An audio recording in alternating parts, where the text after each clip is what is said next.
Assalamualaikum warahmatullahi wabarakatuh. Halo semua, kembali kita di Ponek Podcast TPPKK Negari 4 Koto.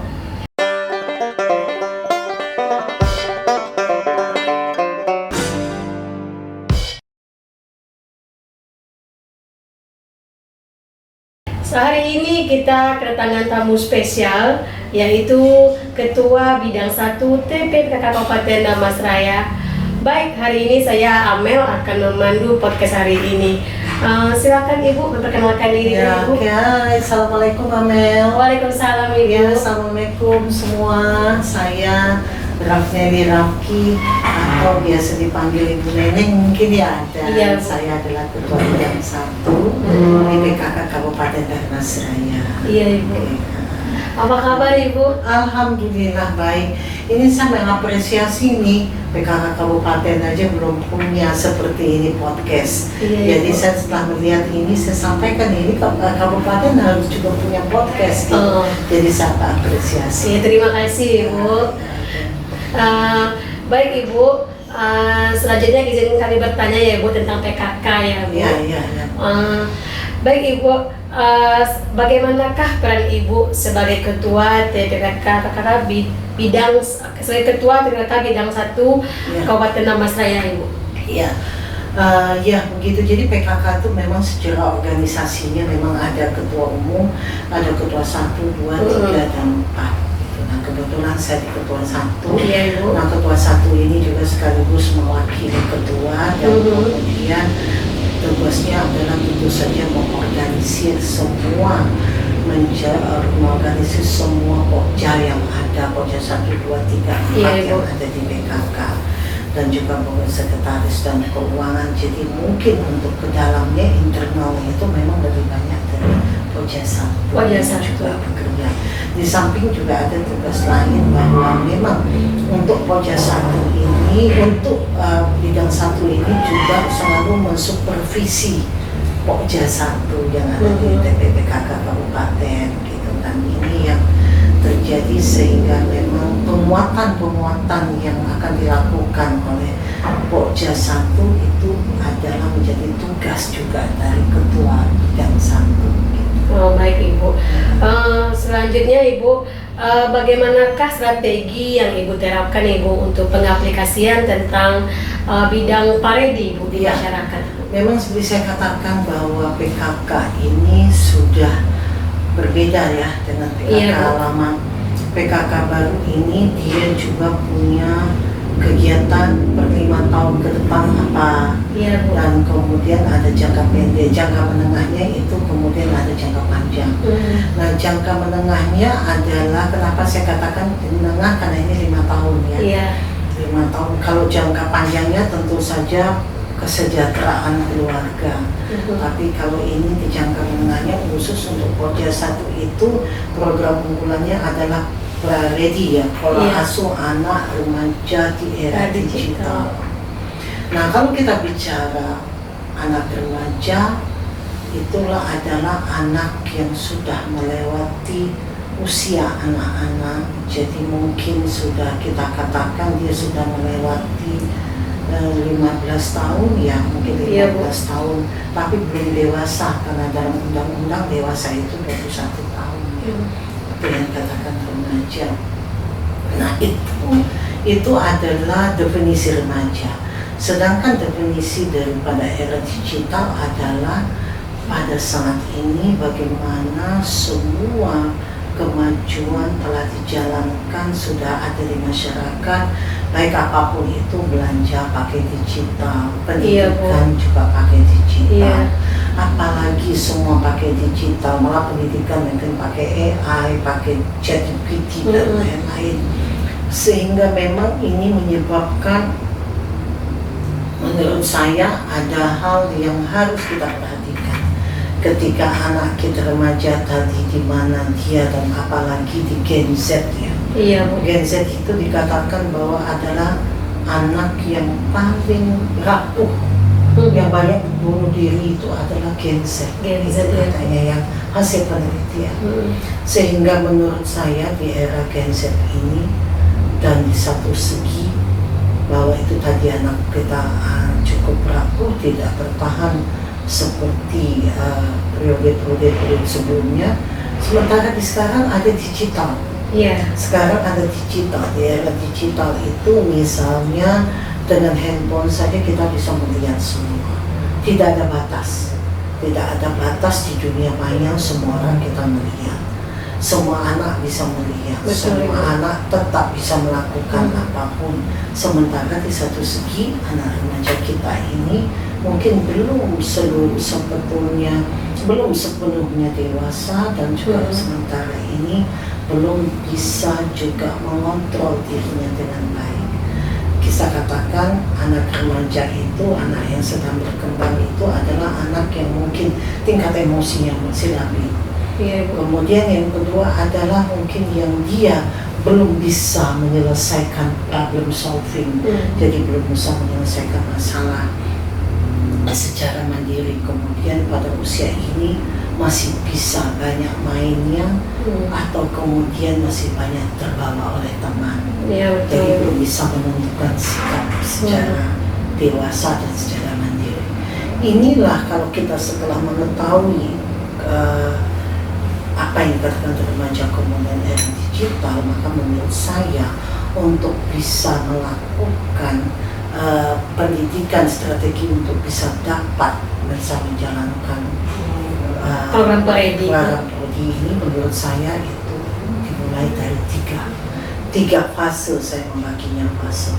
Fase pertama adalah dalam kandungan. Saya mengatakan dalam kandungan. Kenapa fase itu ada penting? Ibu coba bayangkan kalau anak ini begitu ibu hamil, kemudian ibu tidak menjaga kandungan ini dengan cara mungkin melakukan pemeriksaan ke puskesmas secara berkala, atau kemudian ibu tidak menjaga gizi apa yang ibu makan, karena apa yang dimakan oleh ibu hamil itulah yang akan menjadi membentuk bayi di dalam kandungan itu. Dan kemudian tahap di kandungan itu juga adalah ketika ibu tidak pernah melakukan berinteraksi dengan kandungan, misalnya juga terlalu sibuk atau apa, padahal mungkin diharapkan pada ibu hamil itu sudah dimulai komunikasi antara ibu dengan bayinya, misalnya dengan mengatakan ya mungkin ibu apa kabar, di dalam sudah bisa apa, udah sehat ya, iya tadi ibu begini nih, ibu begitu, jangan sedih-sedih ya, ibu juga nggak mau sedih supaya kamu di dalam gembira. Terus tadi ibu sholat, kenapa tadi ikut sholat juga kan, hal-hal begitulah, contoh-contoh begitu contohnya. Komunikasi dimulai dari tadi. Kali ini ternyata pendapat ahli mengatakan ketika anak dirangsang mulai dari bayi, dia pertama sudah punya hubungan emosional dengan ibunya. Yang kedua, dia terbiasa melakukan, dia tahu komunikasi, ini kebiasaan ibuku. Dan itu otaknya juga terangsang untuk berkembang terus. Nah, kalau ini diabaikan oleh ibu hamil, tidak makanan bergizi, kemudian tidak pernah berobat juga ke dokter melihat apakah kandungannya sehat atau tidak, karena kalau kandungan yang punya yang tidak normal itu sebetulnya bisa dideteksi pada saat hamil. Di USG. Di USG sekarang USG-nya sudah 6 dimensi. Bu. Jadi bisa kelihatan ada ini, ada itu. Jadi kalau anak sumbing itu bukan tahu ketika sudah lahir, itu dari hamil itu sudah ketahuan, sudah nampak itu bahwa ini akan sumbing atau tidak begitu. Dan dari situ kalau ada kelainan, biasanya dokter ketika lahir langsung memberikan advice, ini lakukan atau apa. Paling tidak kalau ada yang punya anak kelainan, dia sudah mengetahui bahwa anaknya akan ada kelainan, dan dia sudah menyiapkan mental bahwa anaknya adalah anak berkebutuhan khusus. Nah, itu tahap pertama yang saya katakan dalam ibu hamil. Kemudian tahap kedua itu adalah ketika anak usia dini sudah Iya. lahir, maka penting sekali pendidikan anak usia Usia dini. dini. Nah, ada orang kita sangat sayangkan, Apa ada itu? ibu zaman sekarang yang banyak dia sibuk bekerja, anak sibuk membantu, atau mungkin kemudian setelah itu juga mungkin, nah saya lebih setuju atau menganut kata lebih kualitas tidak kuantitas. Pertemuan dengan anak itu kualitas. Jadi misalnya kenapa kualitas? Kenapa misalnya ketika ibu yang bekerja, Iya. oke, ibu tidak bekerja mungkin itu secara kuantitas dia punya. Cara ibu bekerja, ketika ibu bekerja itu pagi itu dia mau pergi, dia akan sampaikan, ajarkan pada anaknya. Ibu kerja ya nak, ini mungkin kalau ibu kerja pertama nanti ini adalah untuk kita mencari uang, untuk beli susu, untuk kita jalan-jalan, dan kamu jangan nangis ya, nanti tinggal ya.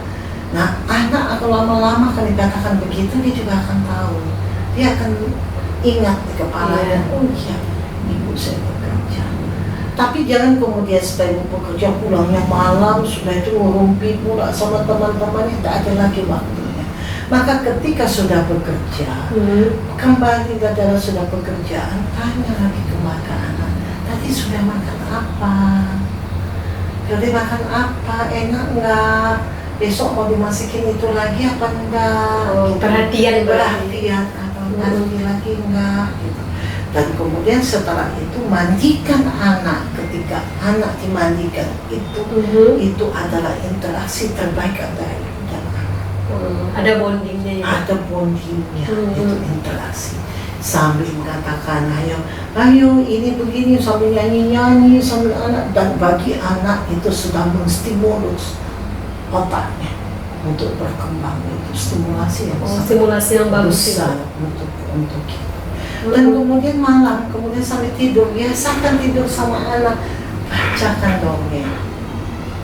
Atau kalau nggak cerita aja, kalau dongeng harus ada bukunya, memang baiknya cerita Nabika, cerita Rasulka, cerita Mujizatka, sehingga anak itu sudah ditanamkan agama dari kecil. Dari kecil keagamaannya ya. Keagamaan. Setiap mau tidur nanti katakan, itu tadi udah ini belum, itu anggap 0 sampai 6 tahun ya pendidikan anak usia dini.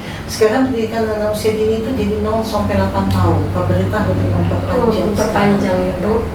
Maka kemudian ketika tidur itu tadi ngapain aja ketika mami ibu tidak ada?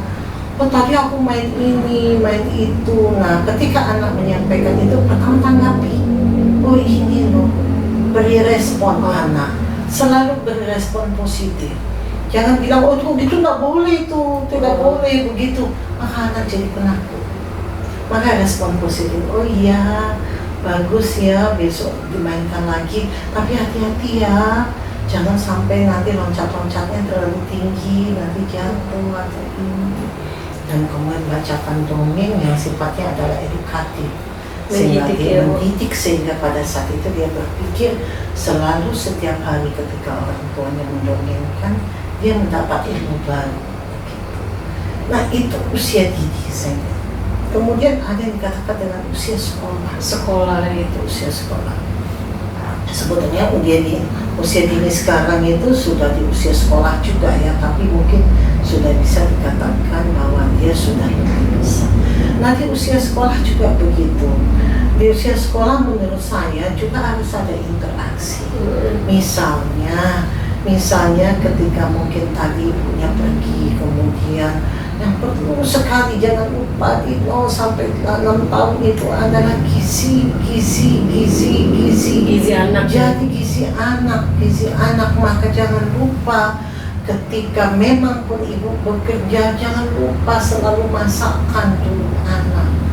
Proteinnya harus jelas, tempat sehat 5 sempurna. Ada protein, ada karbohidrat, ada sayur, vitamin, kemudian susu. Itu wajib dan itu harus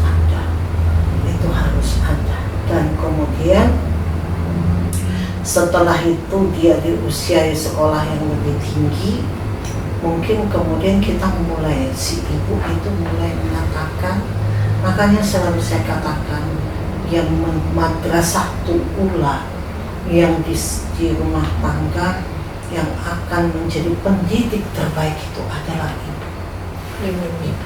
Maka ketika usia sekolah dikatakan banyak anak tidak suka makan sayur.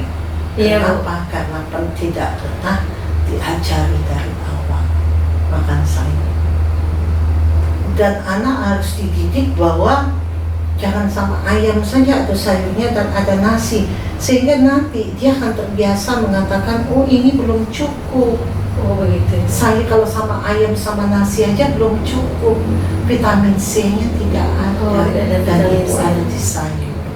Itu yang kita harus sampaikan kepada anak, walaupun kita jelaskan apa fungsinya protein, apa fungsinya karbohidrat, apa fungsinya vitamin.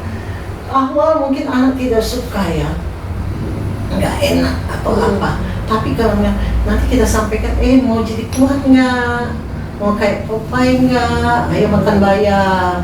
Atau biar matanya kelihatan, matanya bisa sehat, makan wortel. Oh iya. Nah kan selalu begitu kan.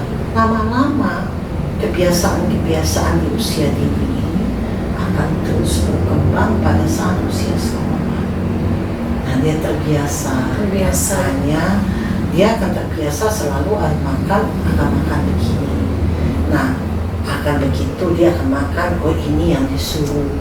Jadi kalau ada temannya yang tidak itu, biasanya dia akan ngomong tuh, ibu si Anu dia nggak pakai sayur, dia cuma nasi pakai ayam saja, dia nggak pakai itu Bu, nggak pakai sayur. Nanti kita lo jelaskan lagi, ya sayur itu nanti berarti temanmu itu dia cuma dapat protein, karbohidrat, dan vitamin C-nya tidak ada. Di edukatif seperti itu. Nah kemudian di usia awal-awal remaja, mungkin sudah 12 tahun, itu mulai disampaikan. Pertama tentu saja di usia dini ini sudah ada belajar sholat. Iya, Ibu. Kemudian sudah hanya bukan belajar sholat, tetapi sudah bisa membaca doa-doa pendek, kan begitu. Mau makan, mau tidur, itu satu kebiasaan yang kita adili sejak lakukan pada usia dini dan akan ketinggalan, akan terus dilaksanakan. Nah di usia remaja awal dia juga kan gitu, sebelum makan lupa belum bismillah. Belum bismillah katanya. Belum alhamdulillah, belum cuci tangan. Oh ya, ingat ya. Jadi kebiasaan itu yang akan dipakai di fase ketiga ini. Saya mengatakan ini fase ketiga. Jadi pendidikan itu justru adanya di keluarga awalnya. Baru di fase ketiga mulai adalah dari lingkungan. Lingkungan ini sangat berpengaruh pada apa yang telah diajarkan keluarga di awal. Tetapi jika si anak ini pendidikan usia dininya itu dibentuk dengan baik, mau seperti apa dari lingkungan, katakanlah dia agak sedikit ikut, tapi kemudian dia akan ingat karena apa lagi, balik lagi ada orang tua yang selalu mengingatkan juga. Jangan ya itu ya, misalnya apa, jangan merokok ya, merokok itu nggak baik loh. Tahu nggak, sebatang rokok itu ada 100 racun di dalamnya. Nah hal-hal begini diberitahukan kepada anak itu. Jadi jangan bilang ibunya atau orang tua jangan bilang nggak boleh merokok. Tidak begitu. Kenapa tidak boleh merokok? Jadi ada alasannya. Jadi apa tidak bisa? Kenapa jangan ikut-ikutan narkoba ya? Kenapa tidak boleh ikut narkoba? Ini kita sampaikan. Ada penjelasan berarti ya. Penjelasan dari orang tua kembali, dan dari lingkungan sekolah kita harapkan juga begitu, dan lingkungan mungkin pengajian karena anak kita juga usia itu sudah mulai mengaji, dan sudah dikatakan dalam agama rokok itu bukan makruh lagi, sudah diharamkan. Narkoba itu merusak diri, dan ada dari kesehatan juga mengatakan nanti begini. Dan inilah yang akan terbentuk ke anak ini sampai di usia remaja, akhir remaja itu dia mau menjadi sebuah itu dimulai daripada ibu hamil. Mau jadi apa dia sampai dari awal ibu hamil. Tapi kalau ada anak, ada yang mengatakan, ya saya bu mencari uang, makan, cari makan, kalau tak gitu tak makan, tak terlihat kan anak, tak terlihat kan ini, nggak terlihat. Nah, memang itu kalau kita bilang itu sebab akibat. Ya, kenapa saya katakan sebab akibat? Dia tidak bisa mengurus anak karena anak banyak, atau tidak bekerja, atau tidak punya pendapatan. Sehingga itulah yang ambil sini sedikit, karena tidak bisa. Nah, kalau ini yang terjadi di orang tua, maka diharapkan inilah peran KB salah satunya, keluarga berencana, bahwa dalam satu rumah tangga sebaiknya anak usia dini itu hanya ada satu. Udah lewat satu, mana usia dini, baru ada anak lagi. Nah, jadi kalau ada yang setahun sekali, 2 tahun sekali, ya itulah yang terjadi. Yang belum sempat mendidik yang ini, kemudian yang brojol lagi, lahir lagi setelah lagi. Fase-fase itu tidak dilewati. Nah, ini kenapa menurut saya strategi ini, saya mengatakan strategi, saya membaginya 3. Fase hamil, fase pendidikan anak usia dini, dan fase anak sekolah. Itu yang menentukan. Dan kalau kita bicara Indonesia Emas 2045, 2045 itu usia emas itu karena kita ada kelebihan populasi usia bekerja.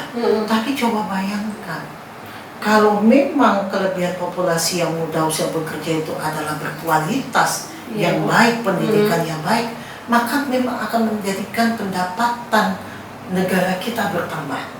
Itu akan menjadikan memang, karena akan terjadi penambahan kita pendapatan per kapitanya bertambah. Tapi jika ini pada 2045 itu adalah anak yang memang kualitasnya memang tidak akan bisa bersaing, malah tidak bekerja, malah begini, itu tidak akan menjadi Indonesia Emas. Akan menjadi menjadi tanggung jawab, beban bagi negara. Maka itulah saya mengatakan, jadi kalau kita bicara Pardi, bukan hasilnya remaja, bukan, tapi dari awal ada 3 fase itu. 3 fase yang tadi ya, Ibu. 3 fase itu. Itu Ibu. Iya. Baik Ibu. Selanjutnya Ibu, saya akan menanyakan tentang persiapan Ibu dalam mengikuti lomba gerakan PKK tahun 2025 Ibu. Ini jadi gini, alhamdulillahnya itu sudah ada SK-nya sejak tahun lalu, bahwa tahun ini yang akan mengikuti gerakan PKK itu adalah Nagari 4 Kota Pulau Pengunjung. Ini menurut kami yang sangat membantu, sehingga kami dari PKK Kabupaten tidak perlu mencari lagi siapa yang akan diutus, karena SK-nya sudah ada dari Sabisma dan lain-lain. Nah, ini yang kemudian dalam rangka untuk menghadapi lomba ini yang kami lakukan. Pertama sekali di awal PKK Kabupaten itu diberi dulu ilmunya. Ilmunya mengenai Koja 1 apa, mengenai Koja 2 apa, mengenai 3 4 ada sekretariat apa. Setelah dapat itu, kemudian dia pun memberikan ilmu itu kepada nagari yang telah ditunjuk untuk mengikuti gerakan PKK lomba ini. Nah, setelah itu kemudian kedua tadi memberikan juga ilmunya untuk Koja 1, 2, 3, 4. Berikutnya ketiga bukan hanya memberikan ilmu, tetapi juga melakukan pembinaan dari kabupaten ini, bagaimana Koja-koja di nagari itu bisa berjalan sesuai dengan apa yang telah ditetapkan oleh PKK pusat. Nah, berikutnya kemudian kami mendorong ada inovasi di setiap Koja. bisa dalam bentuk kegiatan, bisa dalam bentuk produk yang dihasilkan, Iya, Bu. atau mungkin sesuatu yang baru yang bermanfaat untuk masyarakat yang ada di tiap rumah yang ada di negara itu. Gitu. Nah inilah kemudian bersama-sama kita bahu-membahu untuk Iya, Bu. bisa menjadikan negari yang telah ditunjuk ini untuk bisa maju, untuk bisa bersama-sama mendapatkan ilmu dan memberikan ilmu dan kemudian memberikan inovasi-inovasi yang dilakukan, dibuat, dilaksanakan oleh keluarga-keluarga yang ada di negara. Nah kami, orientasi kami adalah bukan bagaimana mendapat juara, tapi berarti setiap keluarga yang ada di Jorong, di Desa Wisma di Jorong di Nagari itu pasti akan lebih sejahtera sesuai dengan tujuan PKK itu kesejahteraan keluarga. Oh begitu Ibu. Ya. Baik Ibu.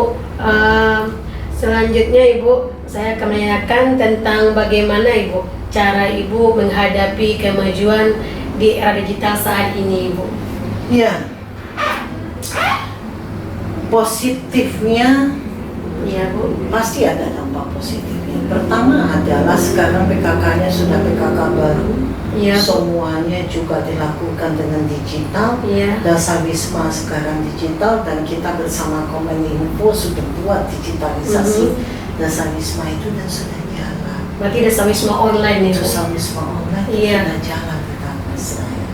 Kemudian kita juga akan membuat digitalisasi untuk PKK baik itu negari, Iya Bu. kecamatan dan kabupaten. Sedang kita desain melalui Kominfo bagaimana desain itu menjadi digitalisasi itu satu. Yang kedua ya. Iya, Yang Bu. ketiganya adalah bahwa kita menuntut juga setiap pengurus PKK mampu untuk mengoperasionalkan komputer. Karena apa? Iya, Bu. Laporan kita semua digital. Digital ya Bu Karena sekarang. apa? Ternyata semuanya kita rapat-rapat pakai Zoom, Iya. PPT. Iya Bu. Nah ini yang kemudian kebutuhan ini menyebabkan kita mendorong setiap anggota PKK kabupaten mampu beradaptasi dengan digitalisasi baik itu dalam bekerja maupun dalam berinteraksi. Gitu. Oh berarti era digital ini juga penting ya Bu, memiliki Penting. dampak positif ya Bu. Mempermudah. Mempermudah. Coba bayangkan kalau kita pergi ke Asam Jujuhan Iya Bu. akan habis 1 hari. Betul Ibu. Dan pulau akan habis 1. Tapi kalau kita ada digitalisasi, kita bisa lakukan dengan Zoom, rapat Iya, dengan Zoom. melalui handphone atau laptop bisa ya Bu. Laptop dan laptop itu memudahkan Iya Bu. untuk mendapatkan pengetahuan. Jadi memang tidak bisa dipungkiri digitalisasi ini sangat bermanfaat positif terhadap PKK, setiap anggota PKK dan pengelolaan kesejahteraan keluarga di Kabupaten Dharmasraya. Baik Ibu. Terakhir Ibu, saya akan menanyakan Ibu, bagaimanakah kiat Ibu lakukan dalam mendidik Bupati Dharmasraya Ibu Alisa Suci Ramadhani agar dapat menjadi inspirasi bagi ibu-ibu di luar sana Ibu? Itu saya hamil. Iya Bu. Begitu saya menikah, saya sebetulnya pada saat itu masih mau menunda kehamilan, tapi kemudian Allah berkata lain, dapatlah anak. Begitu dapat anak, saya bertekad di dalam hati saya bahwa saya ingin anak yang sekarang lagi saya kandung ini adalah anak yang berkualitas. Kenapa saya katakan anak yang berkualitas? Bayangkan anak saya ini akan hidup di era digitalisasi, anak saya ini akan hidup di era persaingan yang sangat tinggi, anak saya ini akan hidup di mana juga banyak sekali godaan-godaan yang akan menyebabkan dia bisa berubah dan lain-lain. Iya Bu. Sehingga kemudian ketika hamil saya ikuti fase, makanya fase 1, 2, 3 itu adalah yang pengalaman tadi, saya. Itu pengalaman Ibu. pengalaman saya. Baik Ibu. Begitu saya dikatakan positif hamil, Iya Bu. saya langsung mengingat ingat bahwa anak saya harus pintar. Untuk pintar ini harus proteinnya cukup dari hamil. Ketika hamil sudah cukup, maka saya menambah makan yang protein. Jadi porsi saya biasanya setiap makan itu 1 ayam, sekarang saya ganti jadi 3. Oh, 3. Karena ini ada anak yang akan ikut makan. Iya, Bu. Kemudian berikutnya, saya tidak mau minum susu air putih. Air putihnya saya ganti sama susu. Ibu ganti sama susu. Jadi 7 kali sehari saya minum susu terus tuh. 7 gelas. 17. Karena ini kan ada zat besi buat anak. Iya, Bu. Ini ada zat besi, saya berpikir ya begitu terus selama hamil, sehingga bobot saya bertambah 45 kilo Saat hamil ini. saat hamil itu. Gitu, orang tuh besar, tapi saya bahagia bahwa saya harus menyiapkan diri untuk anak ini. Nutrisinya ya, Bu. Nutrisinya. Saya mulai juga pada saat itu saya juga memberikan misalnya murotal. Iya, Bu. Dulu ada musik klasik. Iya, Bu. Jadi malam-malam, sore-sore saya musik klasik. Saya bilang ketika kita mendengar musik klasik atau pengajian murotal itu, ternyata anak juga di dalam tuh otaknya juga senang gitu. Dan ketika anak tuh senang, dia terstimulasi lagi otaknya untuk berkembang dengan baik. Itu yang ternyata ketika hamil. Nah, ketika melahirkan, Iya, Bu. saya ketika melahirkan, mami saya ketika betul ibu saya itu adalah ketua KPP ASI. Ketua KPP ASI bahwa ibu yang harus memberikan ASI pada saat melahirkan. Jadi ketika saya melahirkan untuk operasi anak pertama, kakaknya Bu Anissa ya. Iya, Bu. Itu langsung mami saya, bayangkan ini masih basah, masih sakit, bayinya diginikan. Ayo minum, karena susu pertama itu adalah kolostrum, itu untuk antibodi anak. Sehingga dipaksakan dan keluar kuning-kuningnya dimakan sama anak. Kemudian saya diberitahu juga bahwa anak harus disusui sampai 2 tahun. Itu dalam Al-Quran juga mengatakan begitu. Maka anak saya ASI. Ketika anak ASI itu yang dimakan, kualitas ASI itu sangat ditentukan dengan air susu yang ada di ibunya. Kalau itu, saya tambah lagi protein. Saya makan lagi protein seperti itu lagi. Makan ya, tambah kayak lagi badannya. Tapi saya makan lagi. Nah, apa yang terjadi? Memang anak saya tidak mau. Anak pertama itu 2,5 tahun dia ASI. Setelah saya tahu hamil anak kedua. Oh, Ibu Anissa. Oh iya, Ibu Anissa ya, itu. sudah Anissa, saya baru tahu Anissa ini karena saya pakai pasang KB. Oh, Ibu pasang KB. Tetapi baru tahu ketika kenapa saya muntah-muntah terus. Iya, Bu. Jadi periksa kok hamil. Nah, baru si abang ini saya katakan bahwa mami tidak bisa lagi kasih susu karena ini untuk adik. Persiapannya untuk adik. Dia waktu itu anak saya udah paling ngomong tuh yang besar. Jadi kalau itu untuk adik, apa susunya? Nah, kemudian inilah saya ajarkan pindah ke susu kaleng. Nah, kalau pakai susu kaleng ini minumnya enggak sama mami lagi, tetapi pakai botol gitu. Terus dia coba, oh enggak enak katanya, keras dia bilang, botol enggak kayak mami keras. Boleh tak aku pakai gelas saja? Oh boleh, dia bilang.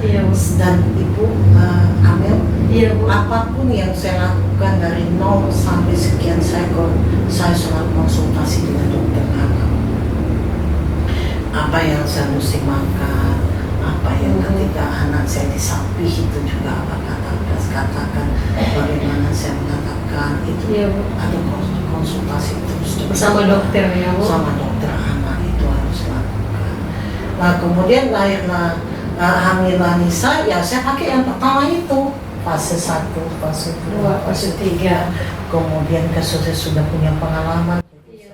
Saya akan menyampaikan ke ibu-ibu atau calon ibu atau anak yang masih kecil. Jangan lewati fase 3, fase itu. kalau mau anak berkualitas itu dunia akhirat.